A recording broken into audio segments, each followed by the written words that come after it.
باب صدقۃ الفطر، یہ باب ہے صدقۃ الفطر کے بیان میں۔ صدقۃ الفطر واجبۃ، صدقہ فطر واجب ہے علی الحر المسلم، آزاد مسلمان پر، اذا کان مالکا، جب کہ وہ مالک ہو، لمقدار النصاب، نصاب کی مقدار کا، فاضلا، اس حال میں کہ وہ زائد ہو، عن مسکنہ و ثیابہ، اس کے رہائشی مکان اور اس کے کپڑوں سے، و اساسہ، اور اس کے سامان سے، و فرسہ، اور اس کے گھوڑوں سے، و سلاحہ، اور اس کے اسلحہ سے، و عبیدہ للخدمت، اور اس کے خدمت کے غلاموں سے، یخرج ذالک، نکالے اس کو، عن نفسہ، اپنی طرف سے، وعن اولادہ الصغار، اور اپنی چھوٹی اولاد کی طرف سے، وعبیدہ للخدمت، اور اپنے خدمت کے غلاموں کی طرف سے، ولا یؤدی، اور ادا نہ کرے، عن زوجتہ، اپنی بیوی کی طرف سے، ولا عن اولادہ الکبار، اور نہ اپنی بڑی اولاد کی طرف سے، وإن كانوا فی عیالہ، اگرچہ ہوں وہ اس کی ذمہ داری میں، ولا یخرج عن مکاتبہ، اور نہ نکالے اپنے مکاتب کی طرف سے، ولا عن ممالیکہ للتجارت، اور نہ اپنے تجارت کے غلاموں کی طرف سے، والعبد بین شریکین، اور وہ غلام جو دو شریکوں کے درمیان ہو، لا فطرۃ علی واحد منہما، صدقہ فطر نہیں ہے ان میں سے کسی ایک پر، ویؤدی المسلم الفطرۃ عن عبدہ الکافر، اور ادا کرے مسلمان صدقہ فطر اپنے کافر غلام کی طرف سے۔ اس باب میں صدقۃ الفطر کو بیان کیا گیا ہے کہ صدقہ فطر واجب ہے، لیکن اس کی 3 شرطیں ہیں۔ نمبر 1، ادا کرنے والا آزاد مسلمان ہو، نمبر 2، وہ نصاب کی مقدار کا مالک ہو، اور نمبر 3، وہ نصاب کی مقدار اس کے رہائشی مکان، کپڑوں اور سامان، گھوڑے اور اسلحے اور خدمت کے غلاموں سے زائد ہو۔ تو صدقہ فطر کے واجب ہونے کی 3 شرطیں ہیں۔ نمبر 1، ادا کرنے والا آزاد مسلمان ہو، نمبر 2، وہ نصاب کی مقدار کا مالک ہو، اور نمبر 3، وہ نصاب کی مقدار اس کے رہائش، کپڑوں وغیرہ سے زائد ہو۔ یخرج ذالک، باقی صدقہ فطر کس کی طرف سے ہوگا اور کس کی طرف سے نہیں ہوگا، تو بتایا کہ صدقہ فطر اپنی طرف سے، اپنی چھوٹی اولاد کی طرف سے اور اپنے خدمت کے غلاموں کی طرف سے ادا کرے گا۔ اپنی بیوی اور اپنی بڑی اولاد کی طرف سے ادا نہیں کرے گا، اگرچہ یہ لوگ اس کی ذمہ داری میں ہی کیوں نہ ہوں، ان کا خرچہ یہ خود ہی کیوں نہ اٹھاتا ہو۔ صدقہ فطر اپنی طرف سے اور اپنی چھوٹی اولاد اور اپنے خدمت کے غلاموں کی طرف سے ادا کرے گا۔ اپنی بیوی، اپنی بڑی اولاد کی طرف سے صدقہ فطر نہیں ہے، اگرچہ یہ لوگ اس کی ذمہ داری میں ہی کیوں نہ ہوں اور ان کا خرچہ یہ خود ہی کیوں نہ اٹھاتا ہو۔ ولا یخرج، اسی طرح صدقہ فطر اپنے مکاتب کی طرف سے اور اپنے تجارت کے غلاموں کی طرف سے بھی واجب نہیں ہے۔ مکاتب وہ غلام ہوتا ہے جس کو مالک یہ کہے کہ تم اتنے پیسے ادا کر دو تو تم آزاد ہو۔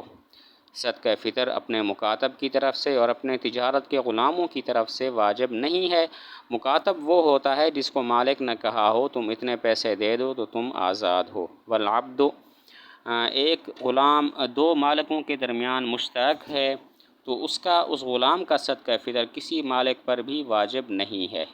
ایک غلام 2 آدمیوں کے درمیان مشترک ہے تو 2 مالکوں میں سے کسی مالک پر بھی اس کا صدقہ فطر نہیں ہے۔ وَيُؤَدِّي الْمُسْلِمُ، مسلمان کا غلام کافر ہے تو یہ مسلمان مالک اپنے کافر غلام کی طرف سے بھی صدقہ فطر ادا کرے گا۔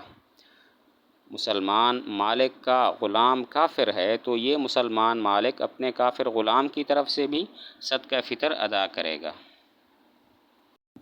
والفطرۃ، اور صدقہ فطر نصف صاع من بر، آدھا صاع ہے گندم کا، او صاع من تمر او زبیب او شعیر، یا 1 صاع ہے کھجور کا، کشمش کا یا جو کا۔ والصاع عند ابی حنیفہ رحمہ اللہ، اور صاع امام صاحب رحمۃ اللہ علیہ کے نزدیک 8 ارطال بالعراق، یہ 8 عراقی رطل ہیں۔ وقال ابو یوسف، اور امام ابو یوسف رحمۃ اللہ علیہ فرماتے ہیں 5 ارطال وثلث رطل، 5 رطل اور تہائی رطل ہے۔ صدقہ فطر کی مقدار بیان کی کہ اگر گندم سے ادا کرنا ہو تو آدھا صاع ہے، اور اگر کھجور، کشمش یا جو سے ادا کرنا ہو تو پھر پورا 1 صاع ہے۔ باقی صاع کتنا ہے امام صاحب رحمۃ اللہ علیہ کے نزدیک امام صاحب اور امام محمد رحمۃ اللہ علیہ کے نزدیک 8 عراقی رطل ہیں، اور امام ابو یوسف فرماتے ہیں 5 رطل اور 1/3 رطل یہاں پر معتبر ہے۔ صدقہ فطر کتنا ادا کرنا ہے تو وہ بتاتے ہیں کہ گندم سے ادا کرنا ہو تو پھر آدھا سا ہے، اور اگر کھجور اور کشمش یا جو سے ادا کرنا ہو تو پھر وہ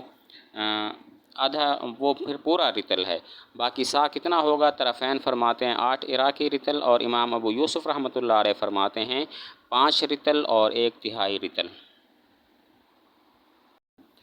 ووجوب الفطرۃ، اور صدقہ فطر کا وجوب یتعلق و متعلق ہوتا ہے بطلوع الفجر الثانی من یوم الفطر، عید الفطر کے دن صبح صادق کے طلوع ہونے کے ساتھ۔ فمن ماتا، پس جو مر گیا قبل ذالک، اس سے پہلے، لم تجب فطرتہ، تو واجب نہیں ہوگا اس کا صدقہ فطر۔ ومن اسلم او ولد، اور جو شخص مسلمان ہوا یا پیدا ہوا بعد طلوع الفجر، فجر کے بعد، لم تجب فطرتہ، تو واجب نہیں ہوگا اس کا صدقہ فطر۔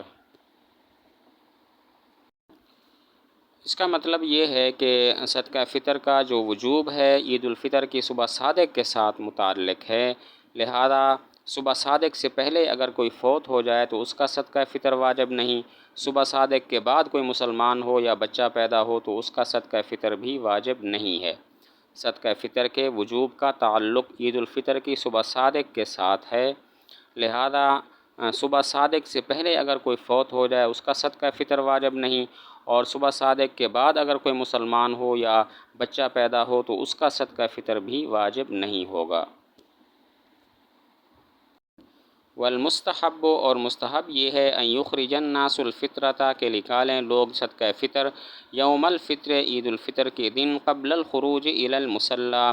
عیدگاہ کی طرف نکلنے سے پہلے۔ فإن قدموها، پس اگر انہوں نے اس کو مقدم کر دیا، اس کو پہلے دے دیا، قبل یوم الفطر، عید الفطر کے دن سے پہلے، جاز، تو جائز ہے۔ وإن أخروها، اور اگر انہوں نے اس کو مؤخر کیا، عن یوم الفطر، عید الفطر کے دن سے، لم تسقط، تو ساقط نہیں ہوگا، وکان علیہم اخراجها، اور ان پر لازم ہوگا صدقہ فطر کو نکالنا۔ صدقہ فطر کے ادا کرنے کا مستحب وقت بتایا کہ عیدگاہ کی طرف نکلنے سے پہلے صدقہ فطر ادا کر دینا یوم الفطر کو مستحب ہے۔ صدقہ فطر کے ادا کرنے کا مستحب وقت یہ ہے کہ عیدگاہ کی طرف نکلنے سے پہلے عید الفطر والے دن صدقہ فطر دے دینا مستحب ہے، لیکن اگر کوئی عید الفطر سے پہلے دے دیتا ہے تب بھی ٹھیک ہے، اور اگر عید الفطر گزر جاتی ہے اور ادا نہ کیا تو یہ صدقہ فطر ساقط نہیں ہوگا، ادا کرنا بدستور لازم رہے گا۔ اگر کوئی عید کے دن سے پہلے صدقہ فطر ادا کر دیتا ہے تب بھی ٹھیک ہے، اور اگر عید کا دن گزر گیا اور صدقہ فطر ادا نہ کیا تو یہ صدقہ فطر ساقط نہیں ہوگا، نکالنا بدستور لازم رہے گا۔